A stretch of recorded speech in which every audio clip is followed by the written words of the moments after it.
Hello, my name's Mike Sloan. I'm Director at Technical Composite Systems in Southwest UK, and I'd like to talk to you about our NATEP project, Composite Baseplates for Aerospace Antennas. Very successful project that finished a few months back. So over the next few slides, I'm going to talk about the challenges we were faced with and how we overcame them. A little bit of background, if I just start with the project partners, it was led by TCS, both technically and programmatically, and we were joined by some physicists at the University of Exeter and also antenna specialists at Cobham Aerospace Connectivity. Now, just to set the scene a little bit, I've borrowed a picture from the ATI here that really illustrates the challenges both in terms of complexity and criticality for aircraft being able to communicate. There's a lot going on. And there's a lot of hardware there, and we saw an opportunity to make it smaller, make it lighter, which benefits a number of users and installers. So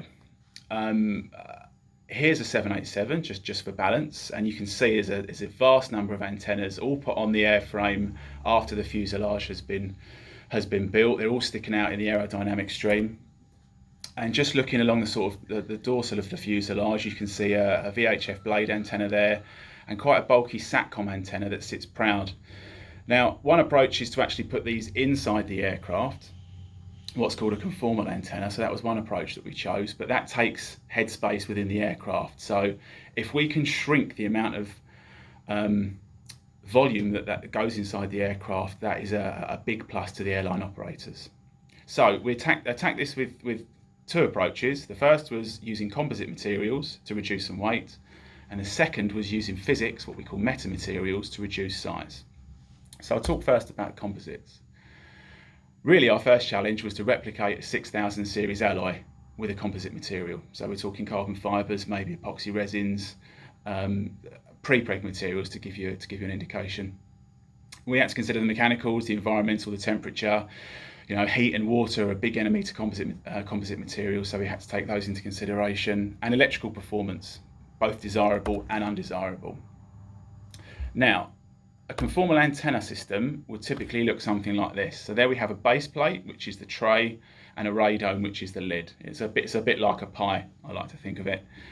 In terms of size, that is 300 millimeters, maybe 400 millimeters in diameter as a start, but our solution is entirely scalable. How we approached this from a composite point of view was we did a detailed map of the requirements for the antenna, both in terms of the masses, the temperature requirements, various geometries, and we did a literature review looking at what materials we could possibly use, what would hit the spec, both from a technical but also a commercial point of view. Are these cost effective? Are they readily available? From there, we went on and did what we call our ply layups. So where are we going to put the individual fibres, and did some basic structural calculations to make sure that we had the allowables in hand. And then TCS went on to do a full tooling design, test article manufacture, and then test, which was the fun bit. So if I focus on the lightning test, this was a worst case scenario for our project in that the radome had somehow failed, maybe through an impact, and we wanted to test what would happen to the new base plate, the new composite base plate, if that saw a lightning strike. Now in aircraft, they talk about lightning strike as zones, the worst being the nose and the tips of the wings, the tips of the tail. They're the zone 1s, you've got zone 1A, 1B, 1C. And then moving down in terms of severity, you've got zone 2. The purple area is the one of most interest to us, which is zone 2A. You've got a lot of real estate there in the fuselage. So if we can pass zone 2A, we've got a lot of space with which to put a potential antenna. We took a series of 8 test articles to an instrumented test house, and we tortured them for a day. It was a lot of fun.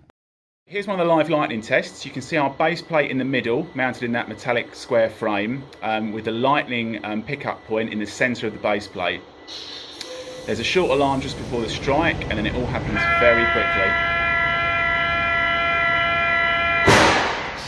There we go, that is a zone 1C test. Energy impulse going through the centre of the base plate, radially out to the pickup points, and it survived with flying colours. And that is the typical current versus time curve of the energy that goes into one of these components during a test. It is very arduous, but we had a significant success rate in terms of a pass. There is one of our test articles that's passed. So the lightning was attached right in the centre of the base plate and forced to travel through the radially out to the edges, so forced to travel across and through the composite material. And we were extremely pleased with the low level of damage that we saw on that test article. Having passed the lightning strike, we then went on to do a series of tests, environmental and mechanical, based on DO160. So that's some cyclic mechanical testing, some humidity, some fluid susceptibility. All of those tests passed as well. So a massive result for our project in terms of getting through what was quite a nervous time in terms of lightning striker composites. That was the composite side of the project. Now I'm going to present a couple of slides on behalf of the physicists at the University of Exeter, and they were tasked with using some clever physics to shrink our housing and effectively use what's called a meta surface. And the conditions they were given with was to have a percentage bandwidth of 50% and a depth of no greater than the wavelength divided by 12. Now, not getting into too much detail here because it's not my field of expertise and also time constraints. Antennas radiate in different directions. You can improve its performance in terms of its efficiency if you place that antenna in front of a perfect electrical conductor. A metallic surface works fine. Now, if you space that by its wavelength divided by 4, you get an optimal result. An artificial magnetic conductor allows you to bring the antenna much, much closer to that boundary condition, that mirror. And that was our challenge. How did we do that? Two things. One was a frequency selective surface, which is a patterned copper grid that is made using standard PCB techniques. And then we combined that with what's called a magnetodielectric material that allows us to bring the antenna much, much closer. So we significantly reduce the depth of this antenna, which equates to the headspace inside the aircraft.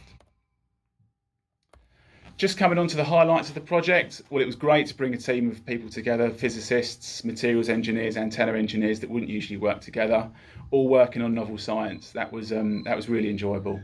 Passing the lightning test was a big relief, but because of the NATEP structure, it allowed us to pursue our challenges through protected activity, budgets, resources, Gantt charts, etc.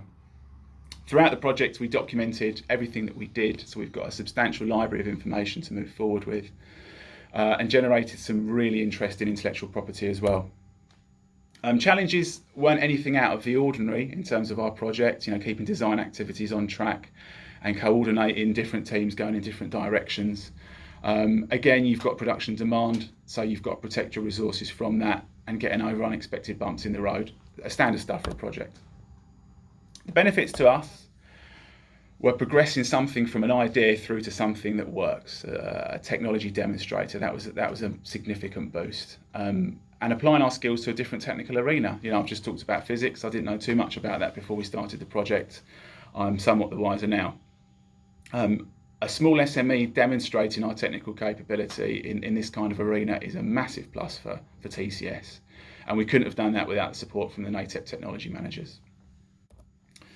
What's coming up next is we're going to further engage with end users to look at getting these further up the technology readiness level from, say, a TRL 7 right up through 8, 9 and beyond, to look at integrating these within specific applications, because we've done a technology demonstrator. It does need a specific requirement for us to tune the materials to suit.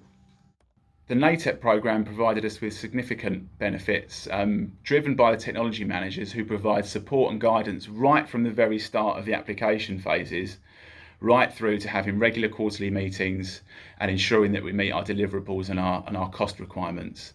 We couldn't have done that as an SME working with larger tier 1 companies and academic institutions without NATEP support, and I would place significant emphasis on the benefits of having a structured program from the very start.